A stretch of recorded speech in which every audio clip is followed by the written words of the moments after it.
Hoje nós estamos aqui tendo o privilégio com a psicóloga especialista em terapia cognitiva comportamental para crianças e adolescentes e que faz orientação de pais, Mirela Manfro. Nós vamos iniciar com algumas perguntas que são básicas, com muitas dúvidas e, inclusive, muitas informações distorcidas a respeito da parentalidade. Então, ela, como especialista, vai poder nos ensinar realmente e sanar muitas dúvidas que aparecem desde internet, desde programas e principalmente com os pais, na orientação dos pais.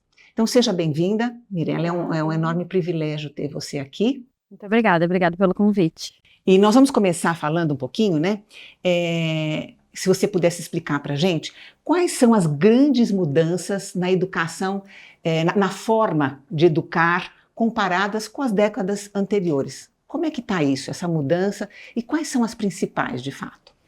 Bom, as mudanças são gigantescas, né? Assim, antigamente a gente tinha um modelo de educar super vertical, né? Os pais mandavam, os filhos obedeciam e assim que acontecia. E a gente sabe que isso era algo um pouco... Era complicado, porque não se via a criança como um participante da família. A criança era um mini adulto, ela não tinha um lugar da infância.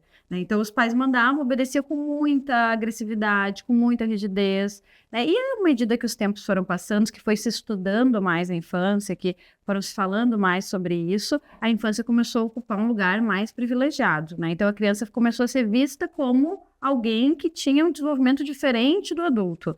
E aí, a forma de educar, então, passou a...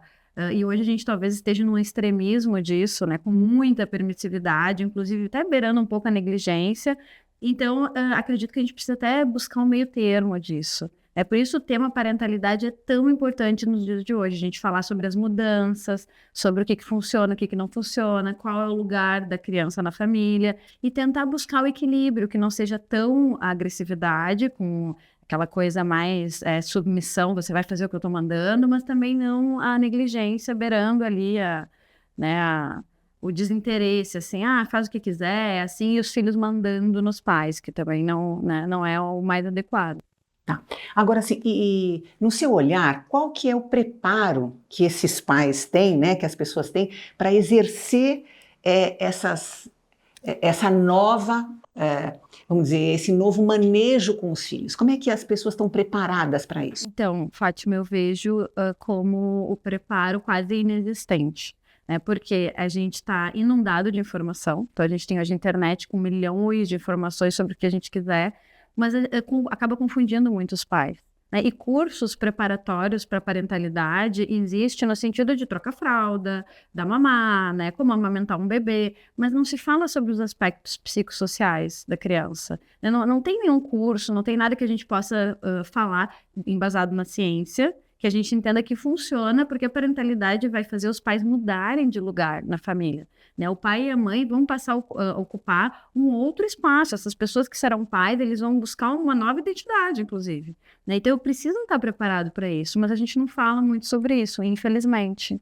Não tem muito preparo, não. Agora, então, em relação a isso, exatamente com essas dificuldades, quais seriam os maiores desafios para essa questão dessa parentalidade atualmente?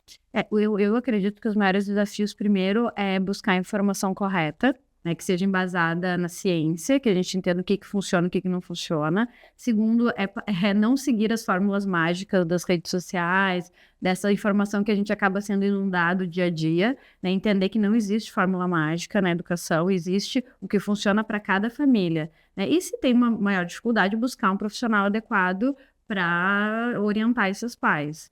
Mas eu acho que a maior dificuldade hoje é saber o que funciona, o que não funciona, buscar uma informação correta e principalmente os pais entenderem o lugar deles. Eu vejo assim que os pais acabam, principalmente a mulher, se sobrecarregando ainda, e muitos mitos girando em torno dessa parentalidade, do que é função materna, função paterna, que a gente estudou muito na nossa época de faculdade e que a gente sabe que muita coisa mudou. Então, assim, falta esse conhecimento para os pais, para entender como a criança se desenvolve. Então, o mínimo de desenvolvimento infantil a gente precisa passar para as famílias e saber o que funciona e o que não funciona na prática. Você falou um pouco desse papel, né, da mãe. Por que ainda, né, o papel, a mulher ainda, ela é sobrecarregada e afetada, né, com toda essa sobrecarga da prole? Como é que a gente pode explicar essa questão se a gente já teve tantas mudanças na questão homem-mulher, na equidade, né? Nós estamos vivendo um mundo onde tem mudanças importantes, né, significativas, mas quando a gente chega nessa questão da maternagem, dessa função de casa, a gente ainda mantém essa sobrecarga da mulher com a prole.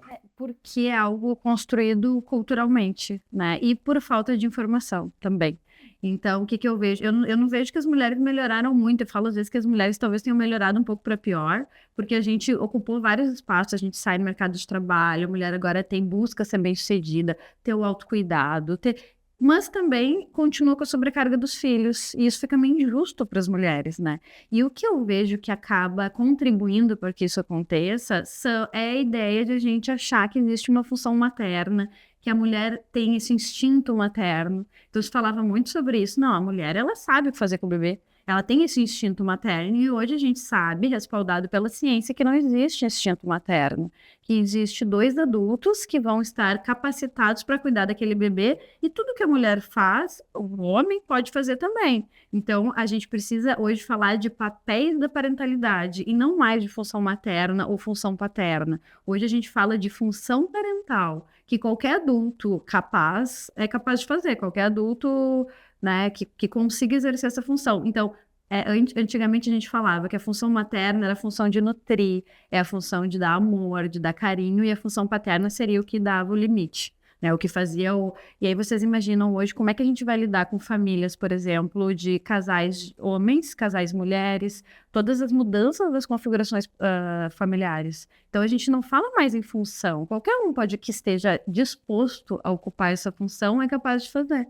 Né? Então, e isso já é algo que precisa ser difundido para que a mulher não se sobrecarregue. Senão, o que acaba? Muitos homens querem participar, mas não se sentem aptos. Não, eu não sei fazer. E a mulher reforça um pouco isso. Tipo, não, eu devo ter esse instinto, eu devo saber o que fazer. E acaba se sobrecarregando, acaba tomando esse lugar exclusivo quase para ela e se atrapalhando em muitos momentos. Então, acho que a primeira coisa é a gente acabar com esse mito do instinto materno, da função materna, da função paterna, e mostrar que qualquer adulto é capaz de fazer essa função, se estiver disposto, né, e conectado com esse bebê. Tá. E dentro dessa explicação que você está dando, excelente, né, que a gente tem uma série de mitos, né, em relação à parentalidade, à paternidade, à maternidade, né, e que esbarra exatamente nessas questões novas, né? E quando a gente pega já estudos anteriores, né, por exemplo, da Paglia, ela exatamente nessa questão, por exemplo, de casal homossexual e outras coisas,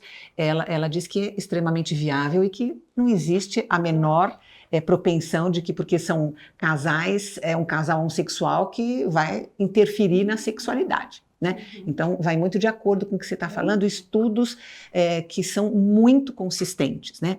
Então, dentro dessa linha, o que você acha, assim, quais são os principais mitos, né, que acabam afetando, atrapalhando essa divisão de tarefas na parentalidade? Acho que os principais mitos é esse, né, da função materna e função materna.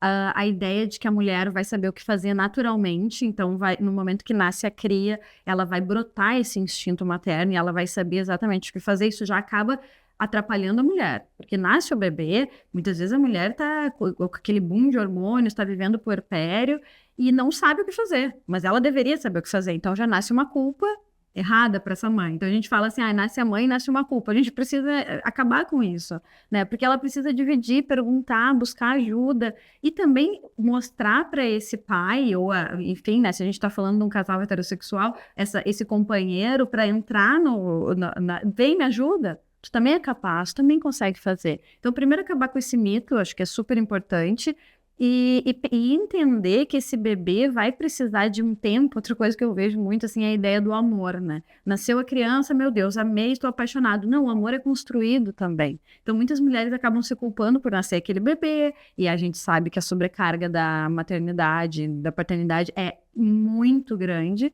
Então, muitas vezes a mulher fica com um monte de confusão de sentimentos, com dificuldade de fazer tarefas simples, porque a maternidade, ela te engole, né? E não consegue fazer tarefas muito simples do dia a dia, e acaba se culpando, né? Por muitas vezes tá exausta, né? Que tem um fenômeno que acontece que é chamado exaustão do eu.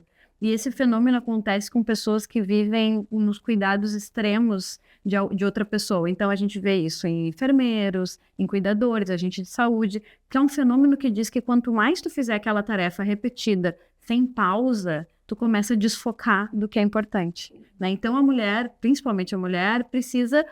A gente vive numa sociedade hoje que o marido sai para trabalhar. Ele desfoca um pouco e volta para casa. A mulher não, ela tem 6 meses, 4 meses, enfim, engolida com esse ser. E ela pode acabar tendo esse fenômeno de exaustão do eu, que é acabar não conseguindo focar em coisas que são importantes. E as emoções ruins de sentir, que é a raiva, que é a tristeza, acabam, né, aumentadas em função dessa exaustão. Por isso que é importante as pausas. Outro mito, que só a mulher é capaz de cuidar daquele bebê, só a mãe é capaz de cuidar daquele bebê, e acaba impedindo que a rede de apoio entre, né, que a comunidade faça parte. Quando nasce um bebê, ele deveria ser cuidado pelo social. Deveria ser um bebê de todos. Agora, dentro disso, né, desfocando um pouco e focando ao mesmo tempo, né, nessa questão da parentalidade, como é que você vê realmente o que esses filhos precisam, né? E qual a diferença entre o que eles precisam e o que eles desejam? Isso é super importante, né? O que as crianças precisam, né? As crianças precisam de cuidados básicos, elas precisam que os direitos delas sejam respeitados, então elas precisam de um ambiente saudável para elas se desenvolver. Um ambiente saudável é um ambiente sem violência, sem negligência, sem educação baseada na violência física, que hoje a gente sabe que isso é inadmissível em qualquer lar. E elas precisam ter o direito de se alimentar, de ser nutrida, não só nutrida, né, de forma alimentar, mas também nutrida emocionalmente. Ela precisa de adultos conectados com as necessidades dela. Ela precisa desenvolver esse vínculo com os adultos que estão próximo a ela, fazendo essa parentalidade, esse exercício da parentalidade. Mas a gente sabe que à medida que as coisas que ela vai crescendo, ela vai desenvolvendo desejos. E os pais, muitas vezes, por conta da culpa de saírem para esse mercado de trabalho hoje, né, competitivo, enfim, acabam querendo realizar todos os desejos das crianças. E isso é muito ruim para ela. Então, a criança precisa também do que a gente fala de limites saudáveis, limites com afetos, de saber ouvir um não. Isso aqui você não vai ter, isso até aqui você pode ir, a partir daqui você não pode ir. Precisa de pais emocionalmente seguros que façam esses limites, né? Limites com carinho, com afeto, não limites à base da violência, da força física, não.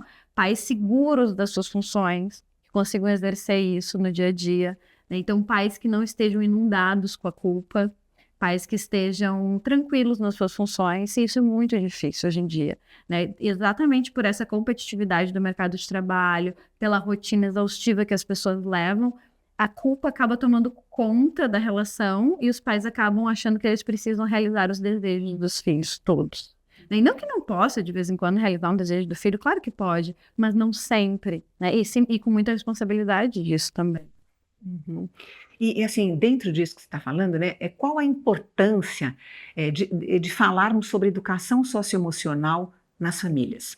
Essa é fundamental, né? Acho que falar sobre educação socioemocional é o que eu vejo muitas escolas desenvolvendo trabalhos de educação socioemocional. Eu vejo muitos profissionais hoje falando, difundindo essa ideia, né? O que é educação socioemocional? É a gente entender compreender o papel das nossas emoções, a função das nossas emoções como seres humanos, entender a importância de a gente perceber isso e lidar com elas no dia a dia, né? Então, assim, é importante a gente entender que a gente não é o que a gente sente, a gente é só um ser humano capaz de sentir todas as emoções e levar para o dia a dia isso. Então, assim, a gente sabe que tem emoções que são chatas de sentir, como raiva, tristeza, medo, nojo, mas elas são importantes. Elas existem por alguma razão, elas têm uma função na nossa vida.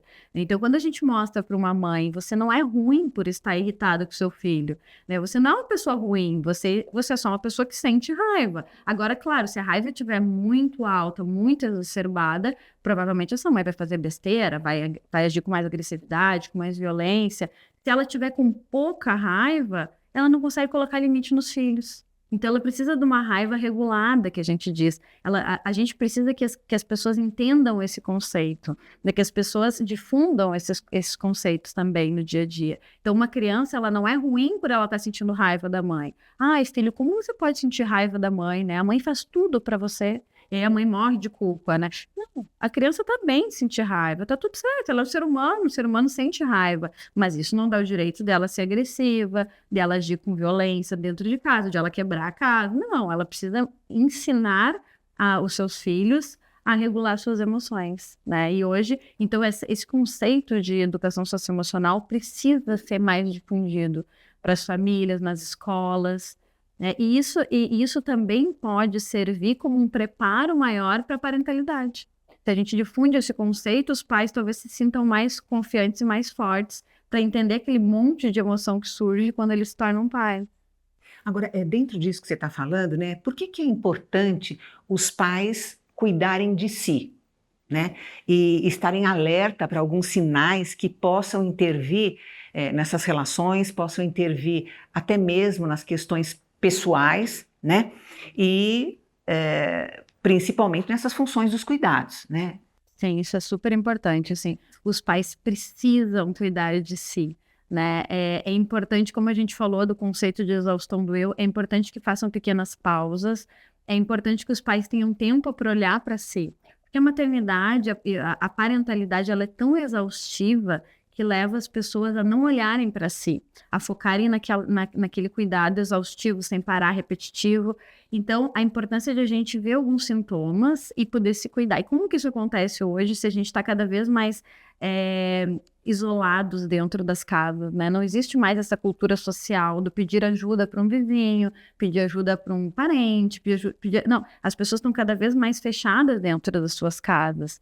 E isso também interfere nesse cuidado consigo mesmo. Então, poder tentar formar uma rede de apoio. A gente sabe que a rede de apoio ela é importante, inclusive para a criança, para o bebê é importante. Então, ficar tranquilo quando deixar essa criança, que seja para fazer tarefas muito simples, que são importantes, como sair um pouquinho, né, tomar um banho, descansar, fazer coisas muito simples que às vezes a parentalidade não te permite. E pedir ajuda para os outros é importante, deixar esse bebê, deixar essa criança com outras pessoas, desenvolve algumas coisas super importantes na infância, por exemplo, o conceito de plasticidade social. A criança acaba precisando, né, formar vínculos com outros seres humanos e influencia diretamente no desenvolvimento da empatia. Então, crianças que são deixadas com outras pessoas que não só aquelas figuras iniciais ali de apego, desenvolvem plasticidade social, plasticidade emocional, porque ela começa a criar vínculos com outros seres humanos, ela acaba desenvolvendo mais empatia, ela acaba desenvolvendo treino de tolerância e frustração, que é super importante ela entender que ela não é o centro do universo, que existem outras pessoas que também são importantes, né, nesse desenvolvimento. Então, para os pais poderem cuidar de si, eles precisam pedir ajuda. Eles precisam ter mais pessoas junto nesse processo. Hoje é difícil, né? Mas às vezes eu vejo pais muito culpados, por exemplo, por querer deixar os bebês numa escola. Acabou a licença maternidade. Com quem eu vou deixar meu filho? Como é que eu vou deixar ele numa escola? Dependendo da escola, se você confia na escola, e aí o conceito de educação socioemocional é importante, numa escola que prioriza esse olhar para as emoções das crianças, para esse desenvolvimento, é super importante. A criança vai criar vínculos, vai se desenvolver e vai desenvolver mais empatia. Ótimo, ótimo. Agora, Mirella, assim, quais são os fatores que você considera, o que é considerado, na verdade, mais importante nessa parentalidade consciente, né?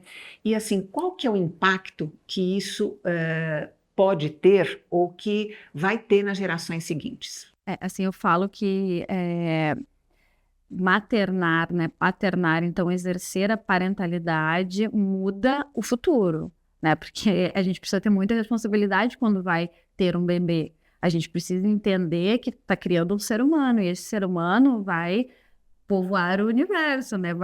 A gente está criando o futuro. Então a gente precisa entender o impacto que o meu cuidar tem nas gerações seguintes. Então, assim, ser pais é algo de extrema responsabilidade. Então, uma das coisas que é um mito que interfere nisso é, por exemplo, a gente acreditar que as pessoas só são realizadas quando elas têm filhos. Então, assim, você vai conhecer o amor verdadeiro quando você tiver filhos. Isso atrapalha muito as pessoas que não desejam ter filhos. Mas elas pensam, eu preciso conhecer o amor verdadeiro, então eu preciso ter filhos. E às vezes essa pessoa não está preparada, não tem nem vontade de ter filhos. Então, a gente precisa acabar com esse mito. A gente não descobre o amor verdadeiro tendo filhos, a gente descobre um outro tipo de amor. Mas está tudo bem não ter filhos, não é um ser humano incompleto por não desejar, né, exercer a parentalidade. Então, quando vai exercer a parentalidade, decide se tornar pais, a responsabilidade é imensa de entender que tu está criando um ser humano, né? E qualquer ação que atua vai interferir diretamente na criação desse ser humano, que vai conviver com outras pessoas. Enfim, então, eu acho que a primeira coisa é entender a privação que a parentalidade exige, é uma privação constante, a gente não consegue mais prever o que vai acontecer. A gente entender que vou ter um filho, esse desejo, a gente imagina sempre um bebê fofinho, lindo, ai, vai ter os teus olhos, vai ter... Mas a gente não fala muito de parentalidade atípica, por exemplo. A gente não sabe o bebê que vai vir, e se for um bebê com algum desenvolvimento diferente, que precisa de mais cuidado do que um desenvolvimento normal. Será que esses pais estão preparados para isso? Para olhar aquele bebê, ele não é tão fofinho assim quanto eu imaginei. Né? Então, qual é o preparo que os pais têm hoje para isso? Nada. A gente sempre fala dessa idealização desse bebê que está para nascer.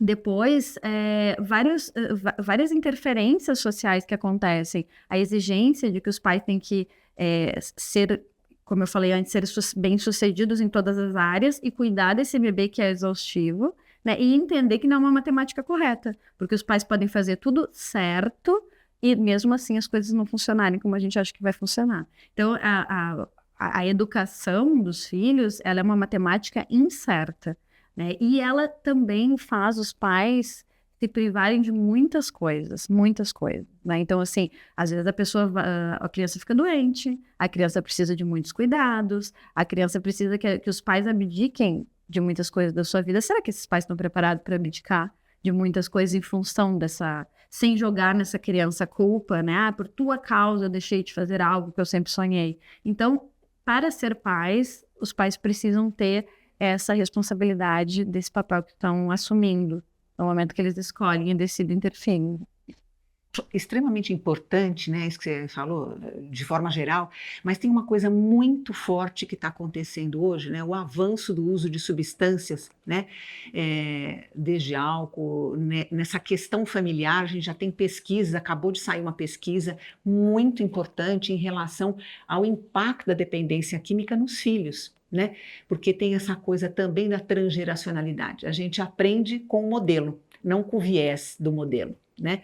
E, então, além disso, a gente tem toda a perturbação na parentalidade quando tem o uso de substância. Né? Isso tudo que essa parentalidade ela fica extremamente comprometida, seja para a mãe, para o pai. Né? Então, eu acho que isso é uma coisa muito, muito importante. Quando você falou, puxa, mas os pais vão ter que abdicar de alguma coisa. Sim, na questão do uso de substância, né, de deixar registrado junto com a Mirella a importância de tratamento para pais que usam qualquer tipo de substância, porque o impacto que isso gera no comportamento, na saúde mental é devastador. Então, isso é um compromisso e essa fala muito forte que a Mirella falou em relação assim, a gente ter a clareza que a gente vai ter que abdicar de algumas coisas. Será que eu estou preparado para abdicar? Mas é só um pouquinho, mas não tem nada a ver. Né? Eu acho que essa responsabilidade, uma das coisas que a gente mais vê no levantamento nacional das famílias, né, no LENAD, o que a gente viu é que quem acaba cuidando, né, doente, é a mãe, é a esposa, né? Então, eu acho que essas mudanças, como a Mirella falou em relação aos mitos, se a gente conseguisse, de fato, caminhar para essa questão nova da parentalidade, certamente vai impactar nessa questão do uso de substâncias, tanto para a família que está vivendo essa mudança, como no impacto dessa geração que a gente está efetivamente criando, né? O que a gente vê nos consultórios assim, nossa, mas ele viu tanto que o pai fez a gente sofrer, e como é que ele está repetindo o modelo? Ele teve tantos problemas com o irmão usando substâncias, como que ele está repetindo isso, né? Então, é muito isso que a Mirella falou, que essa parentalidade, ela tem esse impacto e acaba, assim, sendo um escalonamento de outras questões importantes. Eu queria um pouquinho que você falasse sobre essa questão do uso de substâncias, né, nesse impacto, né, diante das pesquisas e diante, né, do que a gente vê.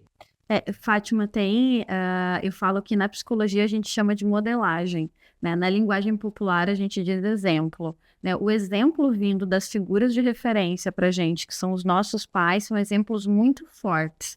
E a tendência é que a criança repita, que a criança com o adolescente, ele use porque são pessoas que têm um poder muito forte psicologicamente para esse ser. Né, o pai ou a mãe, a pessoa que está fazendo essa parentalidade, seja ela quem for que assumiu esse papel, ela vai ser a referência desse ser humano que ela está criando.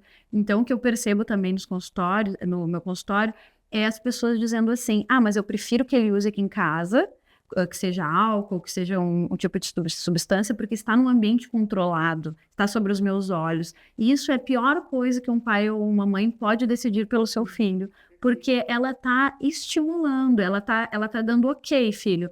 E a criança, o adolescente, ele não faz essa diferenciação. Em casa, na rua, então... Não, ele não faz. Então, é como se fosse um convite para ele, é como se fosse uma permissão. Você tem a permissão. Então, eu entendo que os pais façam isso por uma confusão de conceitos, querendo até proteger o filho. Não, mas aqui ele está protegido. E não ver essa repercussão a longo prazo na vida dele e no impacto que isso tem, né, em todo o decorrer da vida dele. Então, assim, não faça isso, né? Assim, eu acho tão bonito a gente ter pais que mostrem para os filhos que é possível se divertir sem substância, que é possível fazer, né, eu sou do Rio Grande do Sul, então poder fazer um churrasco sem ter álcool, a gente poder ser alegre, ser feliz, sem ter... Então, tu imagina o impacto desse exemplo. Meus pais, eles não usavam nada e tinham momentos super agradáveis dentro de casa, eu também posso repetir esse padrão. Então, esse ambiente, ele é muito impactante para a criança e para o adolescente, esse ambiente que ele sai para viver a vida dele. A gente não imagina, muitas vezes, o impacto que tem os nossos hábitos na vida dos nossos filhos, mas é isso que vai predizer o futuro dos nossos filhos, as escolhas que eles farão, né? Eu digo que os filhos vão levar dentro de si as sementinhas que são plantadas, exemplos do que ele enxerga dentro de casa. Então, por isso é importante a responsabilidade desses pais de exercer essa parentalidade. Eu estou preparado para passar um exemplo legal, eu estou preparado para investir nessa parentalidade, então abrir mão de muitas coisas que talvez eu desejasse, mas não vou conseguir fazer, né? Então, eu estou preparado para olhar esse ser humano e saber que tudo que eu fizer vai ter um impacto na vida dele futura e em várias gerações a partir daí. Então, é muita responsabilidade. Então, levando esse conhecimento para as famílias, acredito que elas possam ter uma parentalidade mais consciente, né? Abrindo mão de algumas coisas e tendo outros ganhos, logicamente, que são fantásticos, né? Mas é muita responsabilidade. Então, o exemplo dentro de casa é o que essas crianças, esses adolescentes vão levar para a vida deles. De tudo, sendo bom ou sendo ruim. Na modelagem, no exemplo, a gente não difere o que é bom ou é ruim. A criança aprende e segue adiante. Ela não faz essa diferenciação. Isso aqui é ruim, isso aqui... Não. Ela entra tudo no mesmo conceito para ela e ela leva adiante em suas vidas. Bom, tenho certeza que hoje esse podcast fez uma grande contribuição com a ciência, na verdade, né? Porque quando a Mirella tem essa disponibilidade de ampliar esse olhar a respeito da parentalidade, fazer essa integração em relação às gerações e não glamorizar, nem ao mesmo tempo desqualificar, eu acho que essa é a importância hoje que a Mirella trouxe para a gente, trouxe para a gente. Então, eu agradeço bastante em nome da SPDM, em nome dos pais, né?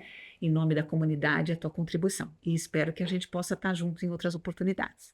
Com certeza. Eu agradeço o convite, né? Sou muito apaixonada pelo que eu faço. Eu tenho cinco filhos, né, em casa, então que contribuem para o meu olhar, para essa parentalidade, além do meu trabalho já de muitos anos de clínica. E acho que isso aqui é difundir saúde, né? A gente levar esses conceitos que são totalmente baseados na ciência para as famílias. Eu agradeço muito o convite. Obrigada.